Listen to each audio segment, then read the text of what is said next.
Hello, Nina Sidell here, talking to you today about how to unclutter your mind, home, and life.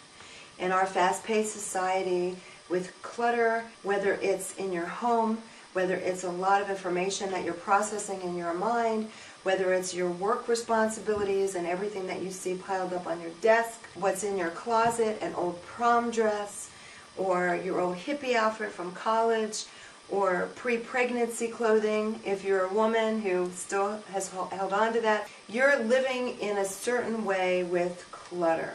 And most of us can relate to having clutter in our lives. And one of the key elements to uncluttering our life is to identify it. So I've listed a few examples for you right now. And it's important for you to take a moment and ask yourself, what areas of your life do you deem overly cluttered?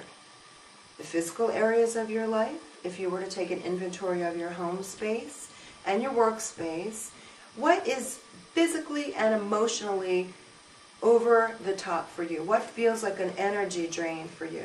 Chances are those spaces have too much in them that are either old aspects of your past that you no longer need a physical, tangible reminder of, that you can let go of, or you're not filing things in a way that makes it organized. So when you walk into that space, you feel a sense of peace and calm and open-mindedness so that you can function and work and relate to those in your space in your best possible way. I have some terminology that you might enjoy that helps you to sort of understand the flip side, and that is, what do you do to unclutter? How do you view these specific areas of your life as opportunities to make headway and clear the space? I want to give you the opportunity to think about the environment that you live in, the way that you think, and the way that you live have a direct correlation on the quality of your life. Think about that for a moment.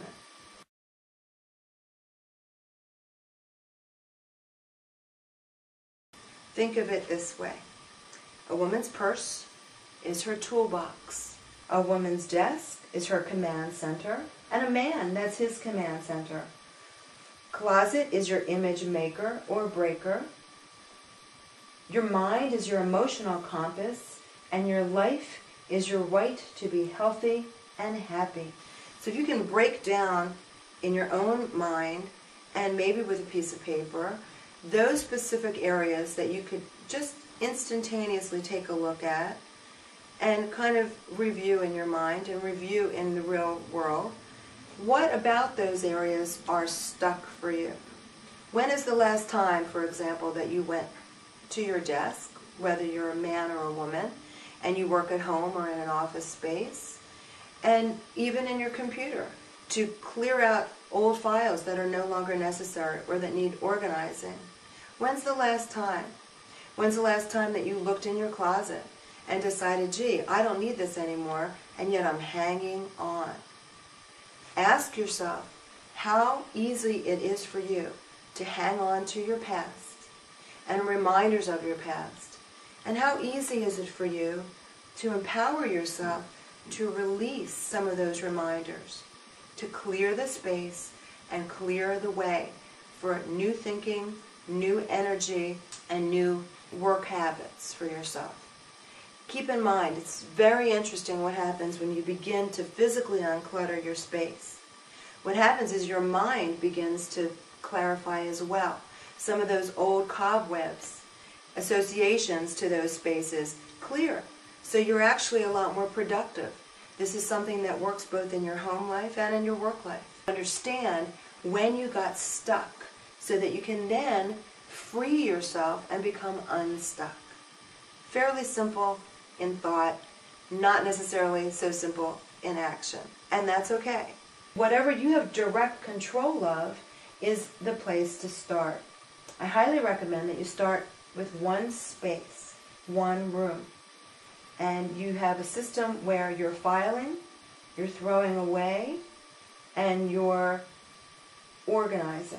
Organizing and filing are different. Filing is really putting into a closed space like a filing system. Could be on your computer, could be in a filing cabinet. Throwing away pile is easy. You call it what you want, And as you release the papers, you're allowing yourself to feel that sense of freedom in the releasing. And then what you're organizing is what you're working with currently, so that you're living with the furniture and the materials on your desk or in your computer that you need to function, that you need to survive.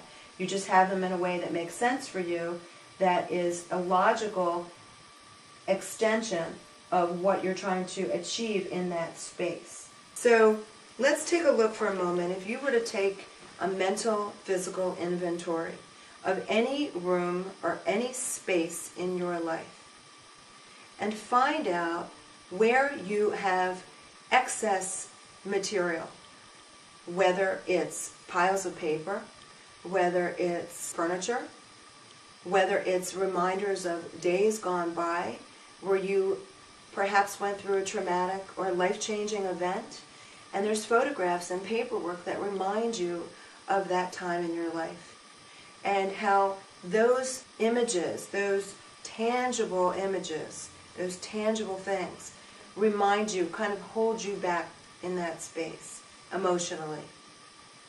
Many times when people go through trauma, they find themselves piling up reminders of that event. And in order to move on, those things need to be put in perspective. Kind of like the history of your life, where you once were and where you currently are. So it's important to understand that you need to give yourself a break, learn what it takes for you, whether it's room by room, whether it's pile after pile, whether it's attitude after attitude, and thoughts that confine you or free you. And that's really the key here in terms of uncluttering in my mind.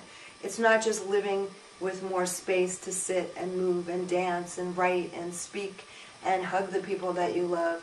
It's also more space to feel a sense of calm and a sense of purpose and a clarity in those ways, so that you have more of a seed planted for the other places and the other relationships in your life, to be fully present and to be fully functioning. So keeping all of this in mind, understand that it's a process, and that once you begin to unclutter your mind, home, and life, you will need to continue to do so. They all work off of each other. There's a nice link that goes on, that your emotions soothe, they calm, they moderate. Your mind is clearer to process information, to put out work that's higher quality, because you're feeling as though things are in perspective. You have places to unwind, and you have places to produce. Very, very key, especially in our society today. Take a look at my website, inspiringcoaching.com, and look at my book when it comes out, and look for other workshops that I offer related to both uncluttering and living your best life and work-life balance, time management, and self-care, self-healing. And keep in mind as well that this is your life and your time. And you navigate your course day to day, hour by hour, in a way that either serves you best today or keeps you stuck in patterns of yesterday. Thank you.